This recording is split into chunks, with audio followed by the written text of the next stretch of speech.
La voz de la conciencia. La voz de la conciencia. La Iglesia Cristo es mi roca, de Pedraza, Venezuela, presenta La voz de la conciencia. Una oportunidad de encontrarse con Dios mediante su palabra. La voz de la conciencia. Nos confronta para caminar con Dios. La voz de la conciencia. En directo, desde la Iglesia Cristo es mi roca, en Pedraza, Venezuela. Eres mi único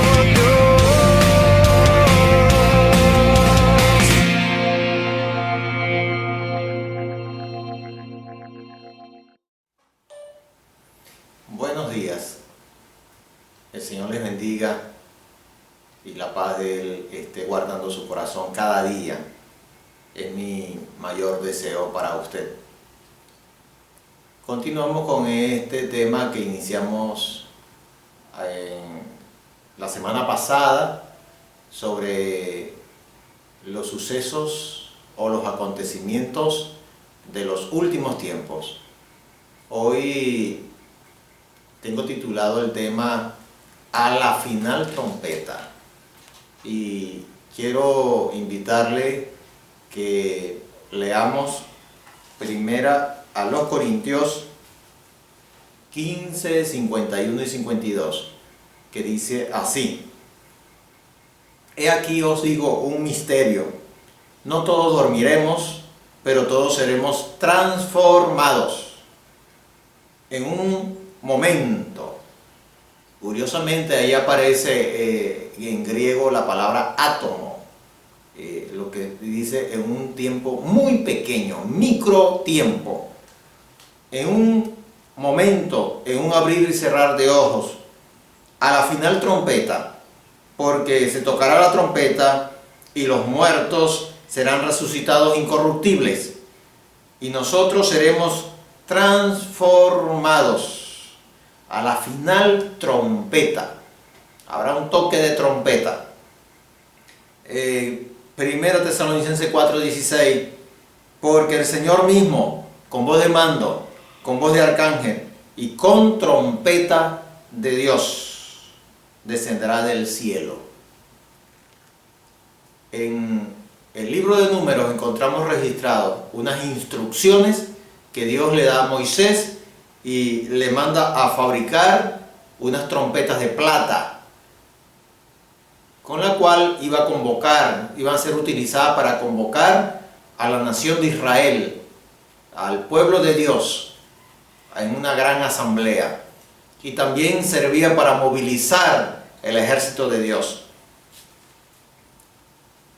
Este uso de trompetas lo encontramos también en la escatología, especialmente para referirse a la convocatoria del pueblo de Dios, la iglesia, cuando nuestro Señor Jesucristo aparezca en las nubes del aire. Está relacionado el tema al traslado de la iglesia.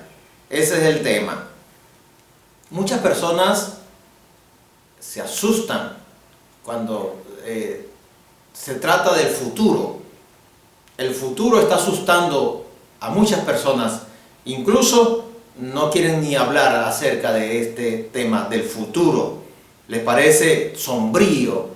Algunas personas, muchísimas personas, están sufriendo de trastornos emocionales debido a la mala apreciación acerca del futuro. Como tenemos el trastorno de ansiedad, está en crecimiento. La ansiedad generalizada, la ansiedad social, el mutismo, el pánico, que es una de las expresiones más graves o más agudas acerca de la ansiedad. Bien, la Biblia tampoco da muy buenas noticias para los moradores de la tierra, como dice Apocalipsis, en cuanto al futuro, pero sí da excelentísimas noticias para la iglesia de Jesucristo. Entonces vamos a estar abordando el tema A la final trompeta. Este es el título y tiene que ver con el traslado de la iglesia a la presencia de nuestro Señor Jesucristo. este evento, este suceso que esperamos nosotros la iglesia con gran anhelo, no para escapar de este mundo, no es un escapismo, sino que es uno de los eventos más gloriosos. En la escatología es uno de los eventos, uno de los mayores acontecimientos en la escatología del Nuevo Testamento. El traslado de la iglesia es distinto a la aparición gloriosa de nuestro Señor Jesucristo. Algunos estudiantes de la Biblia y predicadores están enseñando que nuestro Señor Jesucristo ya vino a la tierra y han colocado como fecha el año 70, cuando se destruyó el templo. La pregunta que quiero hacerle a usted con todo el respeto, que tal vez sostiene que Cristo ya vino por segunda vez a este planeta, es: ¿por qué la iglesia está aquí? ¿Por qué usted, que se considera también iglesia, está aquí en este planeta? ¿Qué sucedió? ¿Cómo explica usted eso? Porque yo encuentro dentro de la escatología es que la iglesia debe ser trasladada de este planeta, de este siglo presente, porque en ese punto culmina el siglo presente para la iglesia de nuestro Señor Jesucristo, es decir, para nosotros. Dos eventos, dos sucesos ligados al retorno de Cristo. Uno, el primero, Cristo vendrá por la iglesia, es decir, el traslado. El segundo, Él vendrá con la iglesia, es decir, su retorno glorioso o su aparición gloriosa. Vamos a estudiar algunos textos que vamos a iniciar en el día de hoy, referidos a este tema. En uno de ellos encontramos como una insinuación, tal vez extraemos con pinza lo que es el traslado, y hay otros textos donde se presenta de una manera más clara. La revelación del Espíritu Santo es mucho más completa. Entendemos que la Biblia es como un rompecabezas, donde el Señor nos va dando datos en un texto, en otro texto, y el Espíritu Santo nos va revelando así, hasta que completamos el cuadro completo. Tenemos el cuadro completo. En esta ocasión, yo le invito a usted que revisemos el Evangelio de Juan, capítulo 14. Vamos a estar estudiando Juan, capítulo 14. Los versículos 1 al 3. Dice la palabra de Dios de la siguiente manera: no se turbe vuestro corazón. Creéis en Dios, creed también en mí. En la casa de mi Padre muchas moradas hay. Si así no fuera, yo os lo hubiera dicho. Voy pues a preparar lugar para vosotros.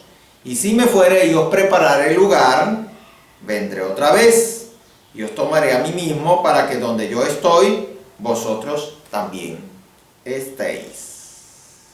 Aquí encontramos que el Señor hace la promesa de regresar. Me voy, pero regreso. Y los voy a tomar a ustedes, para que donde yo esté, ustedes también estén conmigo. Este discurso de Juan 14, registrado en Juan 14, como desde el capítulo 12 hasta el capítulo 17-18 aproximadamente, hay una serie de sucesos que todos se dan en una misma noche. Todos se dan en una misma noche. El Señor reúne a los discípulos, les lava los pies, come la Pascua, posteriormente la explica como la última cena, le da la relevancia que Él le da, y lo que conocemos después de eso como la cena del Señor. Algunos lo llaman la Santa Cena. Encontramos aquí este discurso, la oración sacerdotal, también lo encontramos en este largo discurso de nuestro Señor Jesucristo. Comienza este pasaje bíblico diciendo: no se turbe vuestro corazón. El Señor está animando a los discípulos y le está prohibiendo que su corazón esté agitado, porque esa es la idea griega de turbar, es agitarse como las olas. Él está prohibiendo que sus corazones estén llenos de ansiedad. Pero voy a presentarle a usted varios sucesos o varias razones por las que tal vez los corazones de los discípulos estaban agitados, angustiados, llenos de incertidumbre, con emociones agitadas. 4 causas, posibles causas. Número 1, encontramos en el mismo Evangelio de Juan, capítulo 12, versículo 27, dice: ahora está turbada mi alma. Jesús está hablando. Jesús está con los discípulos y le está diciendo: ahora mi alma está triste. Mi corazón está triste. ¿Y qué diré? El mismo Señor Jesucristo abre su corazón nostálgico a los discípulos. Indudablemente que esto pudo haber afectado las emociones de los discípulos. Aquí encontramos algo interesante.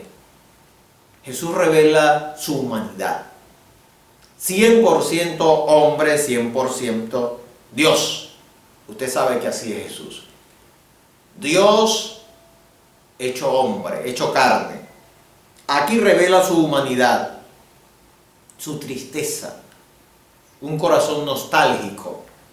La Biblia dice que él también tuvo hambre en muchas ocasiones. Cuando el tentador vino a él, dice la Escritura que tuvo hambre y el tentador aprovechó eso para tentarlo. Jesús tuvo sed, Jesús tuvo sueño, durmió. Jesús lloró, sintió tristeza. Un evangelio dice que cuando estaba en Getsemaní, él le dijo a los discípulos: estoy triste con una tristeza mortal. Algunos estudiosos se han atrevido a decir que estaba deprimido. Tal vez sí, tal vez no. Pero lo que sí es importante es que revela su humanidad. Tal vez usted está pasando por un valle de sombra. Tal vez usted está pasando por un momento muy, pero muy difícil. Tal vez usted se encuentra atrapado, se siente atrapado, muy cargado, cruzando un túnel oscuro. Sabe que el Señor ya lo cruzó. Ese valle de sombra, ese túnel oscuro, Él está del otro lado esperándolo a usted. Ánimo, no desmaye. Él también te entiende, te comprende. Lo cierto es que aquí Él le dijo, le abrió el corazón nostálgico a sus discípulos y le dijo: está turbada mi alma. El 13:21 de este mismo texto, 13:21.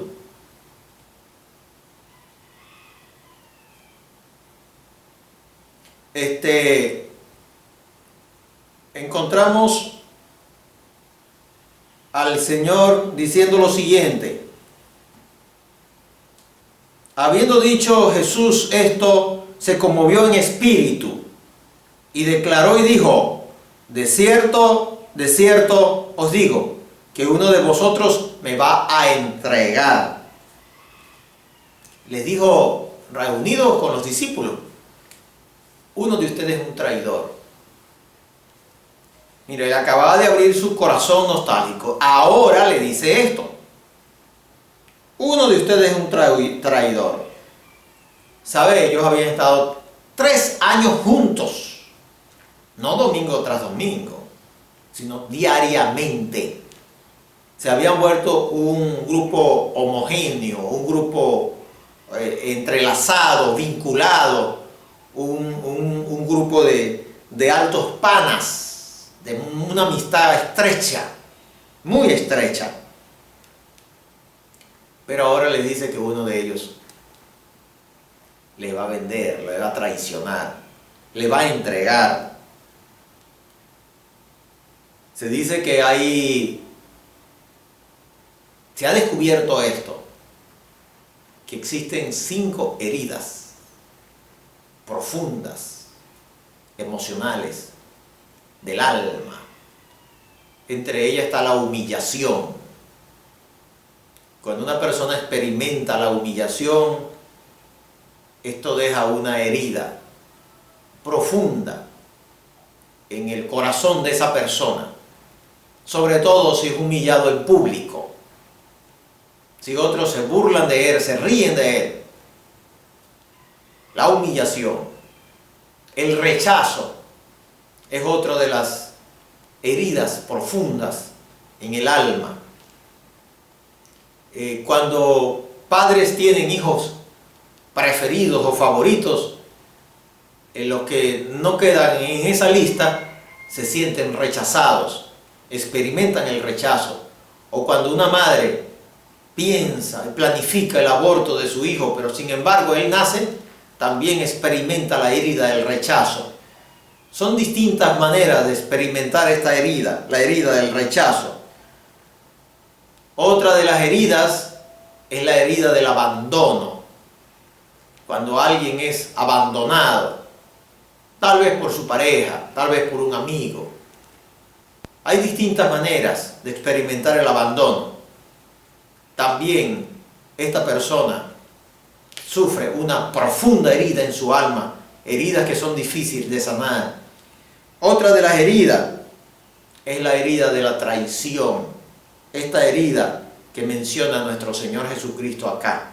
Indudablemente Jesús fue lastimado con estas profundas heridas, de la cual ya se ha hecho estudios serios a nivel de la psicología. Jesús experimentó la herida de la traición. Tal vez usted también muchas veces ha experimentado la herida de la traición. El Salmo 41:9 es un salmo interesante que habla de esta herida.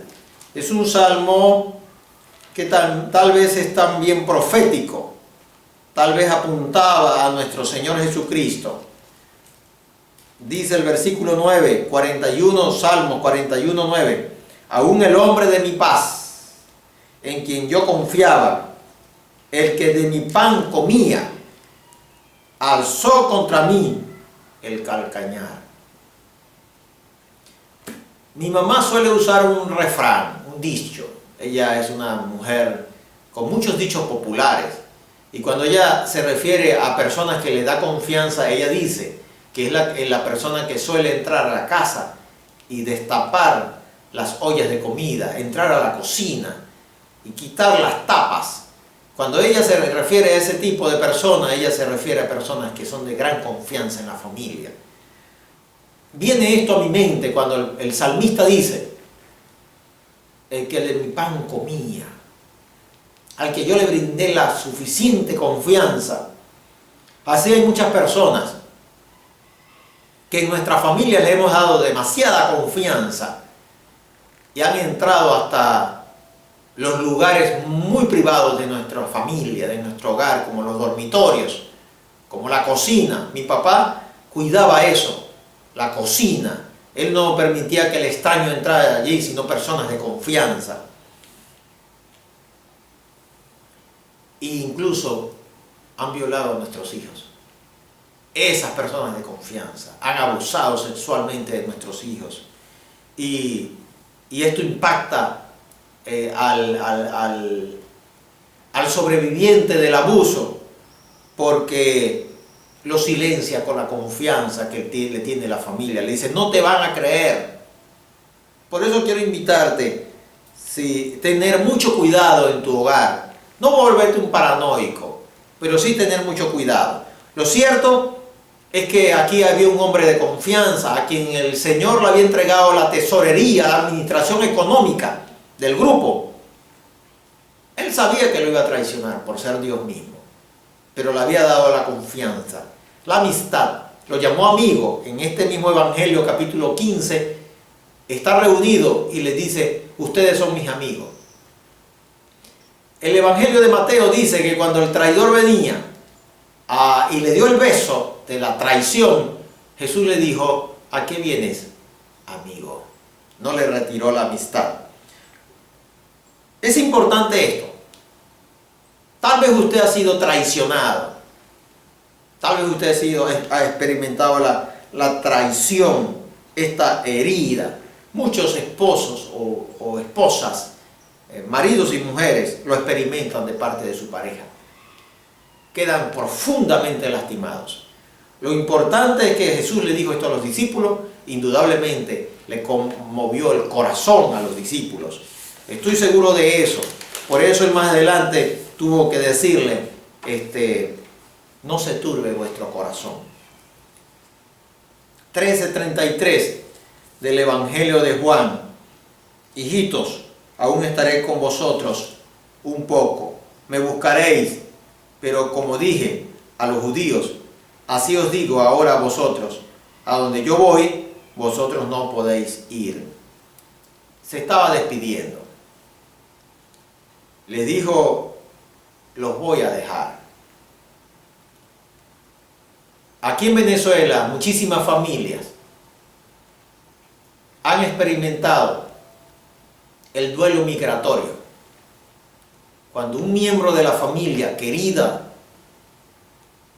miembro de la familia, bien sea mamá, porque muchos hijos tuvieron que despedir a su mamá, o madres a sus hijos, padres a sus hijos, a un hermano, y dejó el corazón con un profundo duelo, un profundo vacío, con un profundo dolor. Es la frase que tal vez, o la palabra que tal vez, el concepto que tal vez va a definir esto. Así quedaron los discípulos. Tal vez pudieron sentirse abandonados. Tal vez hubo un cúmulo de pensamientos que alteraron sus emociones. Es otra de las causas por la cual Jesús les tuvo que decir, prohibirles estar ansiosos. El versículo 36 al 38 encontramos otra causa que pudo haber perturbado el corazón de los discípulos. Le dijo Simón Pedro, Señor, ¿a dónde vas? Jesús le respondió, a donde yo voy, no me puedes seguir ahora, mas me seguirás después. Le dijo Pedro, Señor, ¿por qué no te puedo seguir ahora? Mi vida pondré por ti. Jesús le respondió, tu vida pondrás por mí. De cierto te digo, no cantará el gallo sin que me hayas negado 3 veces. Mi vida pondrás por mí. Qué hombre tan apresurado. Se atrevió a decirle esto. Algunos usan esta frase, algo de bocón, ¿verdad? Se apresuró este hombre. Pero lo importante es que el Señor le dice, Pedro, me vas a fallar. Tú me vas a fallar. Tú dices que tienes toda esa intención, pero me vas a fallar. Pedro se caracterizó por ser la persona, como un líder entre los discípulos. El principal líder era Jesús, luego Pedro. A Pedro el Señor le dijo que le iba a entregar las llaves del reino. Indudablemente lo hizo, porque mientras se fue fundando iglesias, era necesario la presencia de Pedro. Nótelo usted en el libro de los Hechos. Cada vez que se iba a una iglesia para fundarla, allí tenía que estar Pedro. Una manera de cómo el Señor le entregó las llaves del reino. Lo cierto es que en el capítulo 14, versículo 1, el Señor le dice, no se turbe vuestro corazón. Habla del corazón. Cardía, la palabra griega, porque es escrita originalmente en griego, el Nuevo Testamento, griego koiné, pero con los conceptos judíos. Dentro del judaísmo, el corazón es el centro de las emociones, de los pensamientos y de las decisiones. Eso es el corazón. No es un músculo que bombea sangre, es como si fuese la mente, es algo espiritual. ¡Qué maravillosa revelación! Ahora la psicología moderna viene haciendo descubrimientos, lo que hace 2000 años la iglesia estaba afirmando, que hay una conexión muy estrecha entre sentimientos, emociones, pensamientos, conceptos y conductas, decisiones. Hay una conexión muy estrecha. ¿Qué tal si a usted le dan la noticia que su hijo o su hija tuvo un accidente, acaba de tener un accidente y no se sabe si está vivo o muerto? ¿Cómo cree usted que reaccionarían sus emociones? Indudablemente se van a disparar, se van a alterar sus emociones, pero también sus pensamientos y también sus acciones. Tal vez usted saldría corriendo, tal vez usted comenzaría a gritar, tal vez usted caería desmayado, porque están altamente estrechas. Y eso es lo que está diciendo el Señor Jesucristo. Él está prohibiendo una alteración, un agite, tanto en sus emociones, como en sus pensamientos y como en sus acciones. Eso es lo que está diciendo el Señor. No se turbe vuestro corazón.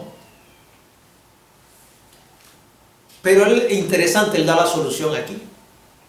¿Cómo no se debería turbar el corazón?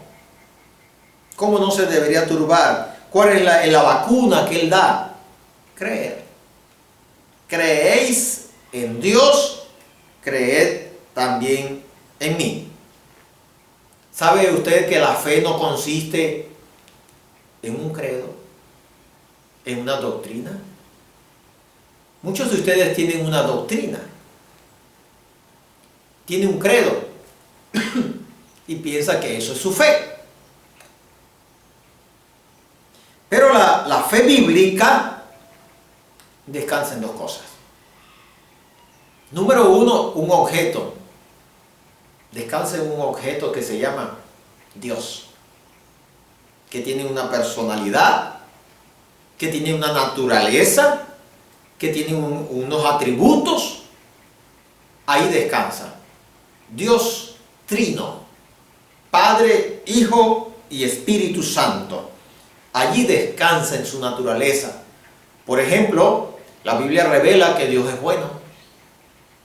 Su naturaleza es así, bueno, muy bueno, altamente misericordioso. Eso me hace a mí correr a Él cuando estoy en angustia. Y en cualquier momento voy a Él, corro a Él, lo busco a Él porque Él es bueno, confío en Él porque Él es bueno. La Biblia también me revela que Él es soberano. Él hace lo que Él quiere y nadie lo cambia. Es inmutable. Es el mismo ayer, hoy y siempre. Cada vez que voy a la página de la Biblia y encuentro a ese Dios revelado en la Biblia, ese es el mismo de hoy. Y eso me da la capacidad de confiar en Él, de descansar en Él. Él es también poderoso. Le estoy mencionando por lo menos tres o cuatro aspectos de su naturaleza que nos hace confiar en Él, creer en Él, descansar en Él. Eso es fe. En eso consiste la fe. En tener un objeto en cual descansar, pero también en sus palabras, en lo que Él ha dicho. Usted no se debe exigir fe si Dios no le ha hablado. Si el Señor le ha hablado, le ha dicho eso, está revelado en su palabra, descanse en eso, y eso es fe. Y eso te quita la ansiedad, te quita la angustia. Por ejemplo, Él dijo, venid a mí todos los que estáis trabajados y cargados, y yo los haré descansar. Si yo vengo a Él, oro a Él, descanso a Él, vengo a Él en mis oraciones, con la palabra, en mi devocional, y no tengo descanso, algo está sucediendo. Él no es el que está fallando, soy yo el que estoy fallando. Tal vez no he tenido la capacidad de soltarle mis problemas a Él. Pero Él dice que Él me dará descanso si vengo a Él. También Él ha prometido la paz. Mi paz os dejo, mi paz os doy, no como el mundo la da. La paz del Señor es distinta a la paz del mundo. Es totalmente distinta. La paz del mundo es una paz que tiene paz cada vez que se le quiten los conflictos. Es decir, es una paz dependiendo de las causas, mientras que la paz de Dios es distinta. Tienes el problema, pero igual estás tranquilo. Hace un cierto tiempo leí lo siguiente. Se cuenta que un rey quiso tener un cuadro pintado sobre la paz. Invitó a los mejores artistas de su reino, pintores, para un concurso y les pidió que le pintaran la paz. Se dice de esto que hubo un pintor que pintó un lago muy sereno y él dijo, esta es la paz. Otro pintó un cielo sereno, esta es la paz. Y así fueron cada quien haciendo sus expresiones, pero al rey le llamó la atención que hubo una persona que pintó turbulencia, una cascada de agua cayendo, pero no serena, sino como la impresión era de turbulencia, de mucho ruido, de donde caía la cascada, de mucha agresividad en cuanto a esa cascada. Pero cerca de ella estaba un arbolito, y en el arbolito una rama, y en la rama un nido, y cerca de él un pajarito cantando. Y a eso le dio el primer premio. Representaba la paz, que a pesar de la turbulencia, el pajarito estaba tranquilo, cantando. Así es la paz que da Jesucristo. Por ejemplo, en eso puedes confiar, en las palabras del Señor, agarrarte de eso, creer en Dios, creer también en mí, y tendrás la paz. Tu ansiedad va a bajar, vas a estar tranquilo. Versículo 2 de Juan 14. En la casa de mi Padre muchas moradas hay. Si así no fuera, yo lo hubiera dicho. Voy pues a preparar lugar para vosotros. Aquí el Señor dice que va a preparar un lugar para los discípulos, para la iglesia de Jesucristo.